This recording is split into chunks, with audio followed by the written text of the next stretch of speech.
Danny Owen was covered in soot, and he was fuming. His men didn't want to be there, surrounded by the repulsive odor, and coughed to get it out of their lungs. The dust eventually settled, and they could see what lay before them. There was no denying their eyes were looking at something important. They couldn't believe what they had just found.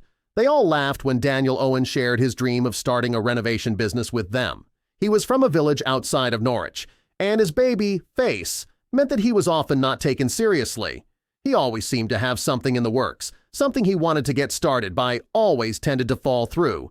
But this time, things would be different for Danny. Everyone who knew him had watched Danny's plans and dreams crumble, so when they heard about his new genius idea, they didn't have high hopes. But Daniel was a fighter. It was an admirable quality, and some were jealous that he could get back up quickly after being knocked down. He had failed many times, but his confidence only grew, and he kept pushing forward. However, there would always be new problems he would have to encounter. Daniel had approached the bank countless times for a loan, hoping to start a new business venture, but he never thought they would fail and now struggled to pay back what he owed. Not many people knew how much debt Danny had gotten himself into and how dire the situation had become. He prayed that this final idea of his would be worth it. Danny was forced to approach someone questionable to help with his new business idea. Callum Ford was a man many had heard of, but it was rare that he was sought out. They knew he was not to be trusted. Everyone knew that his interest rate was unreasonably high, and they assumed he was a greedy man who was dangerous to do business with. But no one had seen enough to know for sure. Some of Daniel's friends knew Ford had given him a loan, but they were concerned when Danny admitted he hadn't paid him back. His businesses hadn't been successful, and they didn't know what Ford was capable of. Danny knew he had to get the money somehow, but felt lost. The cogs in his brain turned for days until he realized that only one option was open to him. Danny asked his dad if he could loan him some money, and he could tell his dad was doubtful. He tried assuring his father that this time would be different and that this time would bring him millions. His dad caved and gave him the money, saying he better be right about what he was saying. He promised his dad that it would pay off and thanked him profusely. But things would not go the way he anticipated. After his dad agreed to loan him the money, Danny wasted no time and worked on gathering the men, who he knew worked well with tools. He was pleasantly surprised when they agreed. Although the men were strong in their individual skills, they made an even more powerful team. Their combined skills meant they could tackle larger projects, but they eventually hit a bump in the road. The men put their funds together and all the tools they owned. They had done enough to open up a small business and were proud of their accomplishment, but that's where the work truly began. They were young and lacked experience, so it felt daunting to try and make a name for themselves among the larger and more experienced companies. But they decided to advertise themselves anyway and were shocked to receive a call soon afterward. The caller was from the English countryside and had recently become an owner of a new manor. The men were excited when they heard she wanted the entire property renovated. It was a large project that would undoubtedly help the business grow financially. They drove out to the large manor but soon realized why no one else had taken the job of renovating. Speaking to the aging but sprightly owner, Mrs. Norris, the boys learned that she had purchased the property as an investment. Belonging to a former duke, the property had a centuries-old heritage but was also falling apart. Nervous about the safety hazards within the crumbling structure, Mrs. Norris sealed the deal with an offer the men could not refuse. Mrs. Norris agreed to pay their fee.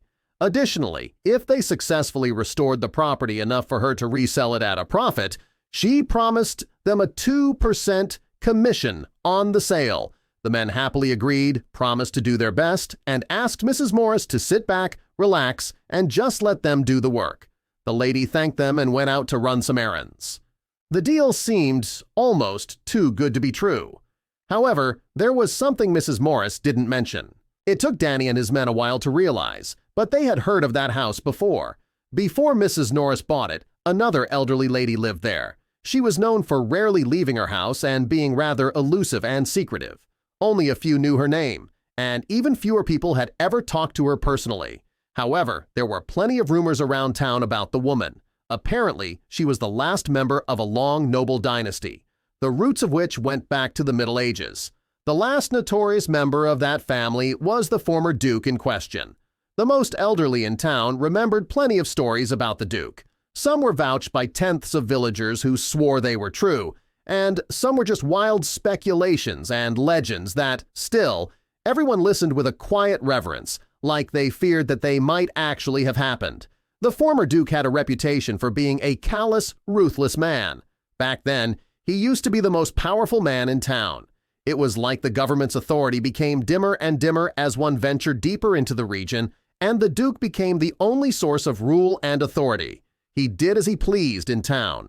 As it was alleged, he had been the author of a series of heinous acts during that time. Many people swore that the Duke had committed several criminal acts during his lifetime, protected by his position of almost absolute power. A few even went as far as to say that he was behind the disappearance of Lauren and Victoria Poole, two 4-year-old and 7-year-old girls from the village who vanished without a trace in September of 1906.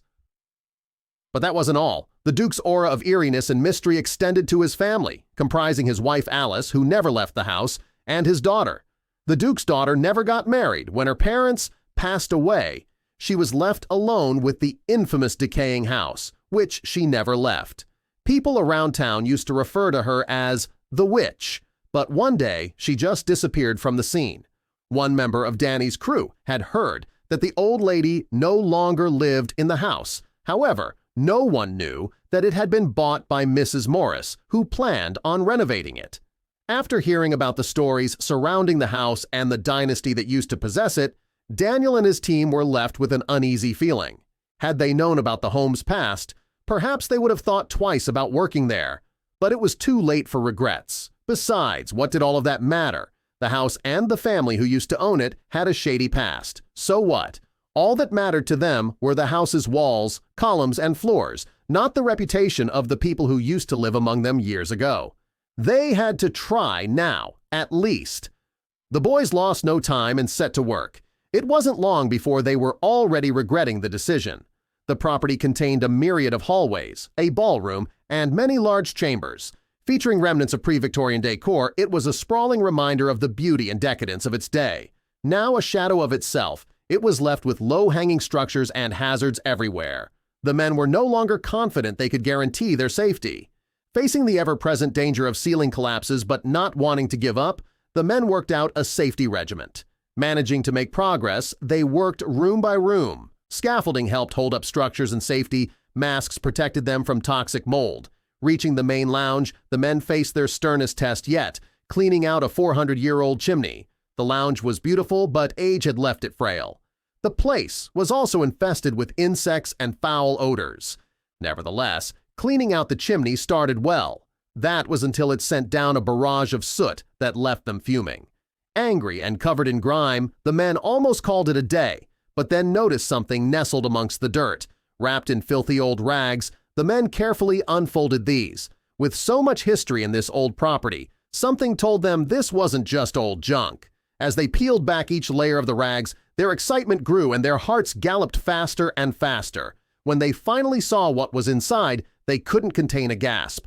Meticulously, they peeled back each layer of the rags. Nothing in the world could have prepared them for what they were about to find inside the enigmatic bundle and the consequences it would have in their lives. Inside, they found pieces of parchment with weird lettering and designs on them. At first glance, it looked to be a map. Calling Mrs. Norris, she seemed weirdly excited. When she arrived, the men carefully spread out the parchment pieces. Examining these, a huge smile spread across her wrinkled face. She finally confessed. She had actually inherited the house and was, in fact, the descendant of the original Duke. The ancient parchment was what she had been after all along. Apparently, the Duke, a man of many and expensive vices, with an unquenchable thirst for pleasure but not enough wit to make his lifestyle sustainable, had squandered the family's wealth and the property fell into ruins decades ago. When the lady's father, the Duke, was on his deathbed, he confided in her something that he had never told another living soul and which had tormented him for years. He told her that a priceless parchment was hidden on the property centuries ago, but never found. He spent the last years of his life trying to find it, filled with regret for annihilating the former dynasty's wealth and obsessed with coming up with a way to restore it.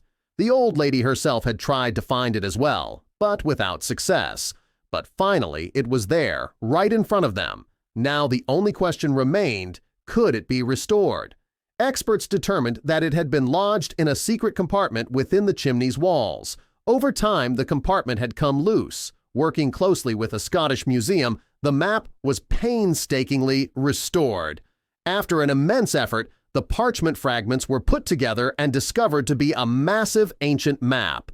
After she took the map to an appraiser, Mrs. Morris was hit with a baffling revelation. It was worth millions of dollars. It dated back to the Roman conquest of Britain, and there were very few maps like that one in the world. It was astonishing that Mrs. Morris's family had preserved such a relic for generations. Soon enough, after word got around, museums from all over the world were sought for the map. But that wasn't the end of the story. Mrs. Norris handsomely rewarded Danny Owen and his team for their role in finding it.